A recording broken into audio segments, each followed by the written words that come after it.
on, we have Mr. Nic, who has his own pair of nerd glasses here. He's going to be talking about the eclipse. So massive round of applause for Nic. Ladies and gentlemen, and Nerd Night fans around the world, welcome! Tonight, two legends of the sky come together in perfect conjunction to form a total eclipse of the sun. Total solar eclipse. Introducing on my left, coming all the way from 400,000 kilometers in orbit in the sky, the undisputed, undefeated, silver light of the night sky, Luna, the Princess Tide Moon! Introducing on my right, coming all the way from an incredible 150 million kilometers away, the galactically recognized, undisputed, undefeated King of Orbital Spin, Surya, Daytime Sun.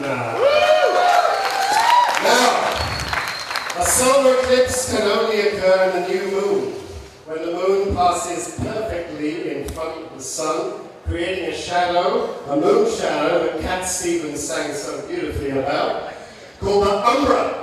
We need to be in the umbra, not the penumbra. How do we do that? This guy helps us. Mr. Eclipse himself, Fred Espenak.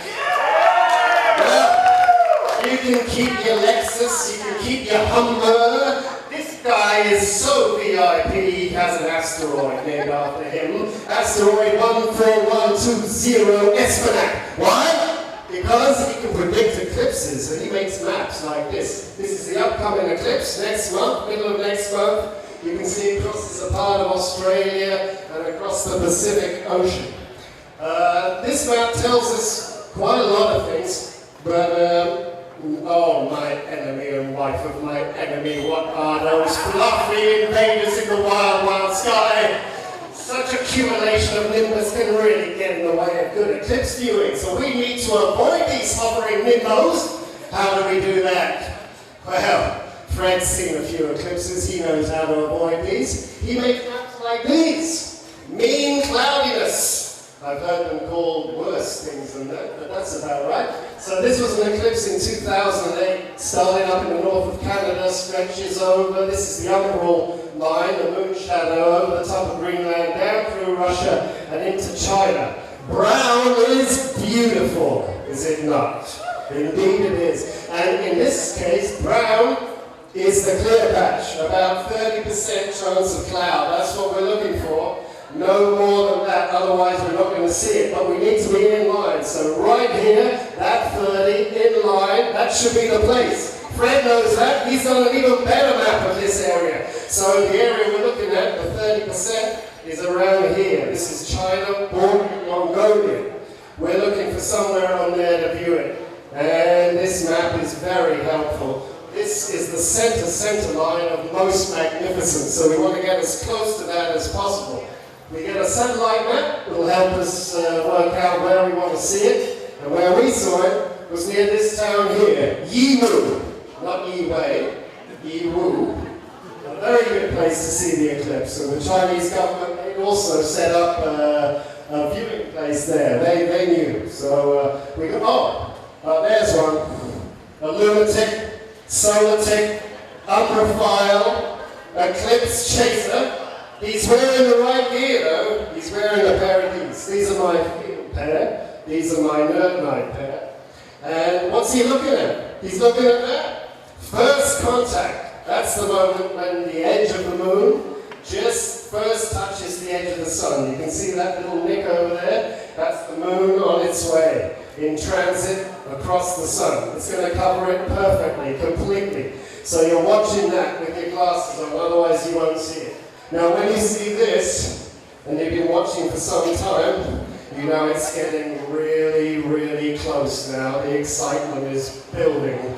The shadow of the moon is approaching from the west. coming across the land. You're looking at the sun, we're almost there. The very last thing you'll see, almost the last thing, are these twinkling Bailey's beads, named after Francis Bailey, who first correctly observed in 1836 exactly what is going on here. This is the last of the solar light coming through the valleys of the moon. Quite incredible. The last Bailey's bead is this. Ladies, the most beautiful, priceless diamond ring you will ever see. This is a diamond ring. It's incorruptible, it has no price. It's in the sky for everyone, it's free. So, this last beam of light will be taken away from you behind the moon to reveal totality, which is what you're in the central line of most magnificence to see. You've heard the expression, the sun has got his hat on? This is the hat he wears. This is the corona, the crown of the sun. It is magnetic plasma, about 200 times hotter than the surface of the sun itself. When the eclipse has moved away, you get another diamond ring. That signals the end of it, third contact, and then the moon carries on through partial eclipse until fourth contact, and it's gone. Why are eclipses important, other than to lunatics like me? Well, in science, this guy up here on the right, Mr. Arthur Eddington, in 1919, he observed and photographed a total eclipse of the sun, which helped prove Einstein's theory of general relativity, which was crucial at the time because everybody believed in Newtonian physics. So that changed everything. Oh, my old friend, this noble, humble beast, do you know what he is? He's a donkey, the totem animal of eclipse chasers. You may not always see a donkey around you when you're viewing an eclipse, but you can be sure that somewhere along the central line of the moon shadow, there are donkeys lining up to view the greatest show on earth. If there are any questions, I'm happy to try and answer them. Thank you.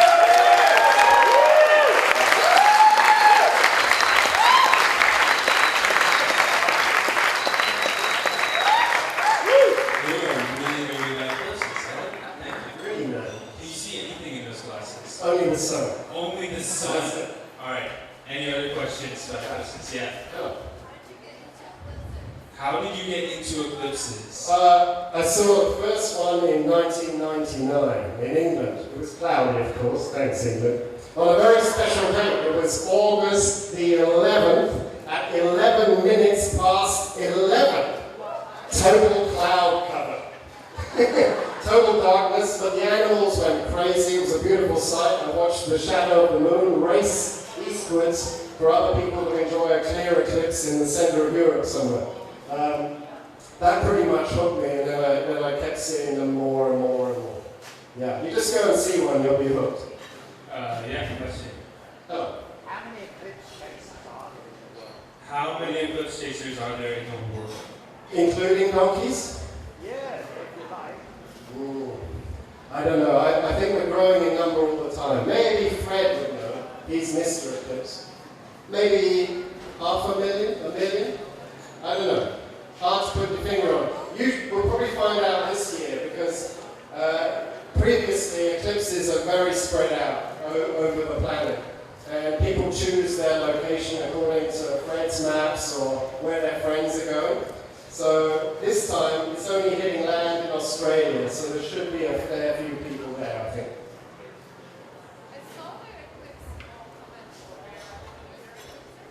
There are different types of solar eclipse. There is annular eclipse, where the moon doesn't quite cover the entirety of the sun. So you get a ring of sun. You need to wear these glasses to see that. You can't look at it with your naked eye. And it looks like a ring. The one ring in the sky, that's what it looks like. You also get hybrid eclipses, which shift between annular and total. They're pretty rare. And then you get partial ones. They're pretty common. And then you also get lunar eclipses, which in Khmer is Rihu Chan. Beautiful word. Sokriya is the word for a total solar eclipse. Again, another lovely word. Thank you, Khmer language, for that lovely word. A lunar eclipse is when the moon is full. So the moon, if you remember the diagram with the moon in front of the sun, a lunar eclipse occurs when the moon is the other side of the Earth. Okay? Yeah. So here, that's total eclipse. The lunar eclipse is the other side. And it appears kind of coppery. So those are the different kinds of eclipses. Solar eclipse is pretty rare. They can happen as much as once a year, but usually not that often. And hard to see, because you need to be in that precise place in the moon shadow. We have a question over here. What's the difference between a donkey and a jackass? Donkeys have seen eclipses. Jackasses have never seen one. Question here. They're very wise fools. Have you ever met a donkey? And do you know how smart they are? Well, that's it. They don't, you see. They don't speak. They just know. They know exactly when is the next solar eclipse. They just know. They're one of those. That's why they're the totem animal. No, they don't say anything. They don't draw maps or write emails or they just... They don't go as crazy as some animals. Like birds go really crazy because they think it's night time. They will fly home. But donkeys, no, they just kind of... Yeah, they're very, very cool.